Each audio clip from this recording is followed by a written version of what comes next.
quería profundizar en lo que está tornándose la verdadera geopolítica imperial.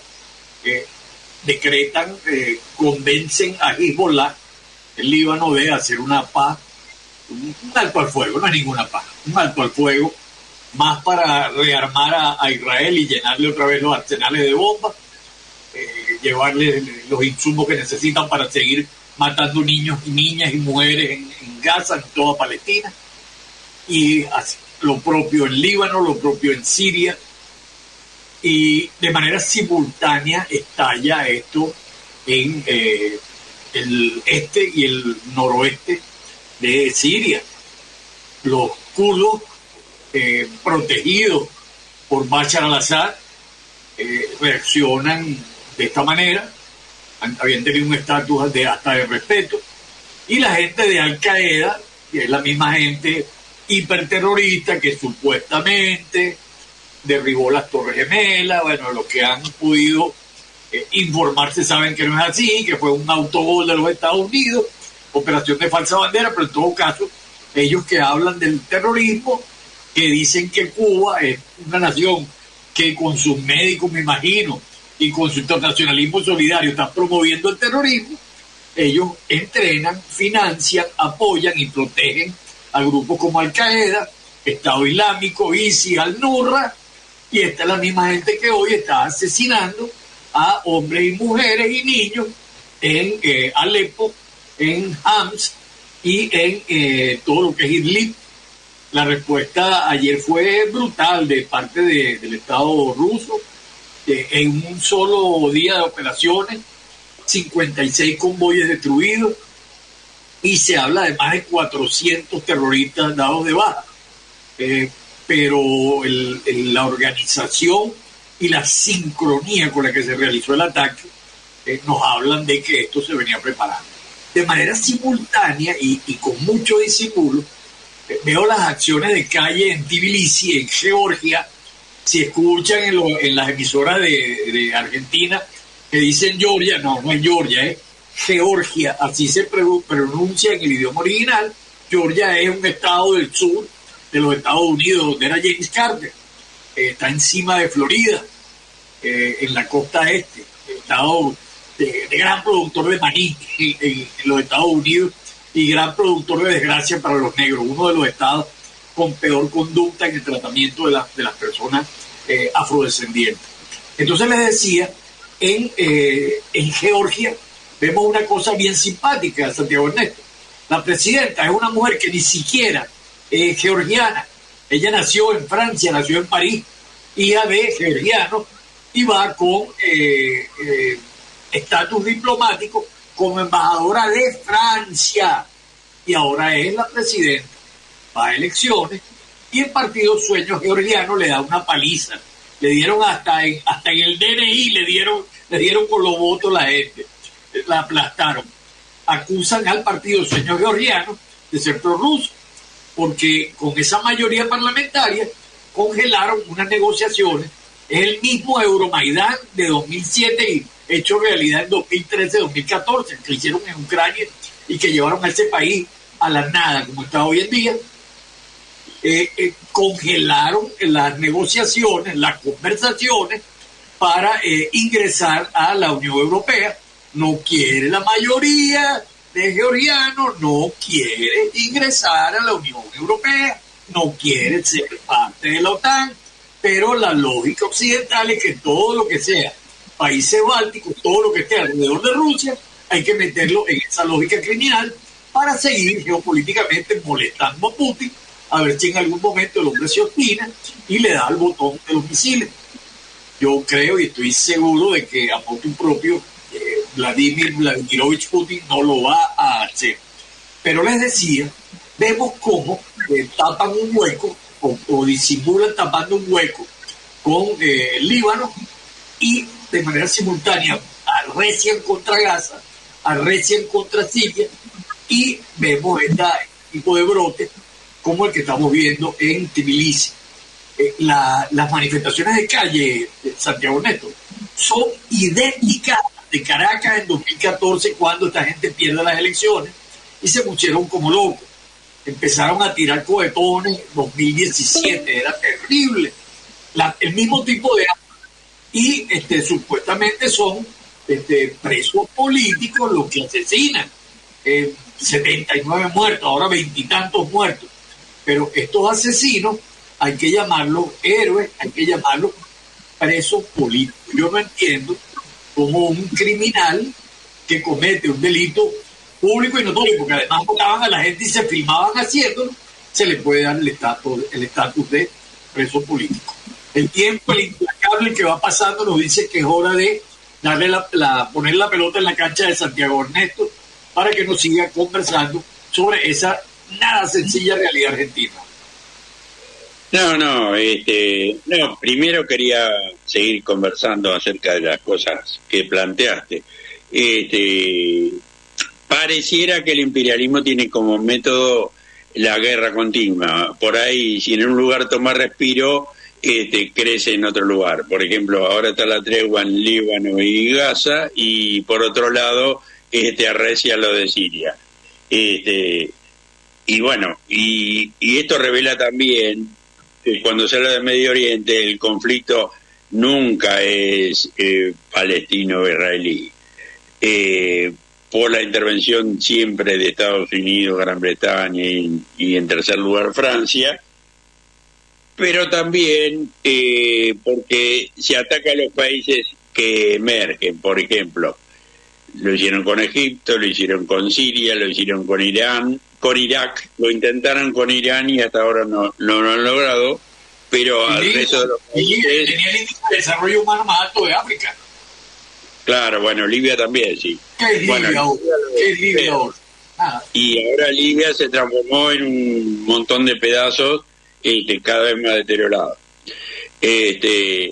Bueno, el tema es también para hacer pensar a mucha gente que se cree que como en Latinoamérica ahora no hay violencia directa, nunca la va a haber, y eso no tiene ninguna argumentación. Yo no digo que vaya a ocurrir lo contrario, pero tampoco se puede afirmar de acá nunca va a ocurrir, porque ocurrió en épocas pasadas y puede volver a ocurrir. Si lo hacen en todo el mundo, ¿por qué no lo harían acá? No hay que exagerar y atemorizar y amedrentar a la gente hablando de un conflicto que todavía no se vislumbra, pero tampoco negarlo por siempre jamás, porque se puede cometer un gravísimo error. Bueno, acá hablando de Latinoamérica, es importante ver que algunos hablan de una especie de resurgir de lo que ocurría a principios del siglo XXI. Sí, algunas cosas son alentadoras, como el triunfo en Colombia, en México, en Uruguay ahora, pero de hecho es mucho más suave, mucho más moderado que el periodo cuando estaban Chávez, Lula, Kirchner, Correa, etcétera. Porque Uruguay, por más que a uno le simpatice más el Frente Amplio que los blancos y colorados, es algo muy moderado y algo que no se plantea la liberación nacional. Se plantea mejorar un poco la vida de la gente.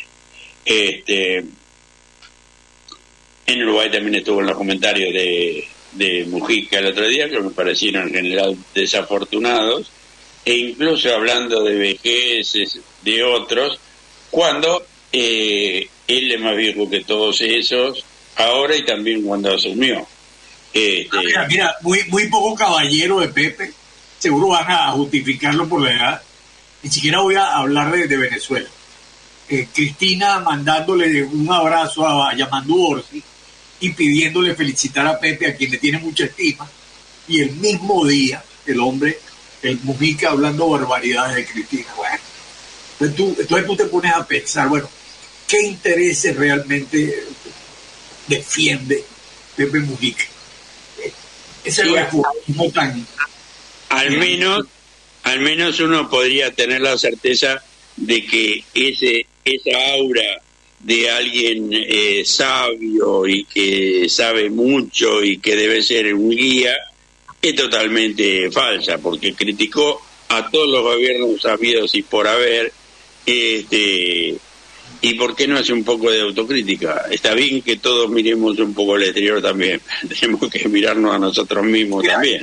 Yo no olvido, Santiago Ernesto, la remodelación del puerto de Montevideo, la modernización de las telecomunicaciones. Hasta ANCAP recibió dinero de la Revolución Bolivariana, y ahí no había críticas para Chávez. Las críticas surgen después. Entonces yo veo una posición tan acomodaticia de Pepe.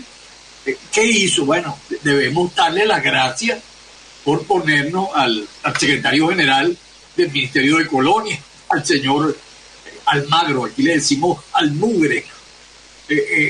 Almagro ha venido a ser el caballo de Troya de Estados Unidos dentro de una organización que para Venezuela nunca ha tenido validez, para Cuba tampoco, para México cada vez menos, así como lo denunciaba López Obrador, lo sigue denunciando la presidenta Sheinbaum, que le va a dar muchas sorpresas a mucha gente. A mí yo contaba con ese empuje, pero me está sorprendiendo muy gratamente porque la veo mucho más clara de lo que yo pensaba. La veo con muy pocas medias tintas. Y cuando tú ves un escenario internacional tan brutal, en el que con mucha sutilidad, pero con mucha violencia económica, jurídica y sobre todo mediática, tratan de desestabilizar las naciones que buscan una vía independiente, nacionalista y patriótica. Entonces, tú ves líderes que son históricos. Quiero hablar del señor Luis Ignacio da Silva, persona a la que conocí personalmente y mi compañera también, al compañero Pepe Mujica del Uruguay, de la República Oriental del Uruguay, y a otras y otros líderes que supuestamente son progresistas, y los ves en sus ejecutorias y no tienen nada de progresistas, son absolutamente reformistas y terminan defendiendo, quieran o no, y a veces uno ya no les concede el beneficio de la duda, terminan defendiendo los intereses del imperialismo, los intereses del capital y los intereses de quienes han vivido, han lucrado y se han levantado por sobre las demás naciones, dividiendo y pisoteando a la patria grande. Santiago Ernesto. Sí, lo importante es reconocer los matices y no decir, por ejemplo, que es lo mismo el Frente Amplio que el anterior gobierno, porque es una mejora, aunque sea no grandiosa, pero es una mejora y uno debe preferir que esté el gobierno que ganó ahora. Eso no quita de que uno no tenga una posibilidad de criticar lo que le parece que no ayuda a la unidad latinoamericana, que no ayuda a su propio país y que confunde y que de hecho te ayuda más a los enemigos de nuestra América que a nosotros mismos. Sí, bueno, fíjate, mira, a mí yo he venido históricamente los últimos, 20 años, conociendo bien y sobre todo en la parte del sur profundo, con ustedes, con el Uruguay, con Chile, conociendo a los dirigentes personalmente y viendo el discurso. A mí me llamaba mucho la atención el Chacho Álvarez, que era un referente para todo allá en el sur, y el día que lo conozco, el hombre tiene el destello mental, tuvo la brillantísima idea de decirle a la gente de la red de Mercociudades, yo estaba invitado, yo fui ponente en la cumbre que se celebró en Rosario, hermosa ciudad que se parece a mi pago también, aunque no tenemos el Paraná tan importante, tan golpeado y tan mermado en su capacidad hídrica hoy, ahora en manos de los norteamericanos y los judíos, los sionistas quiero decir, no de los judíos, perdón.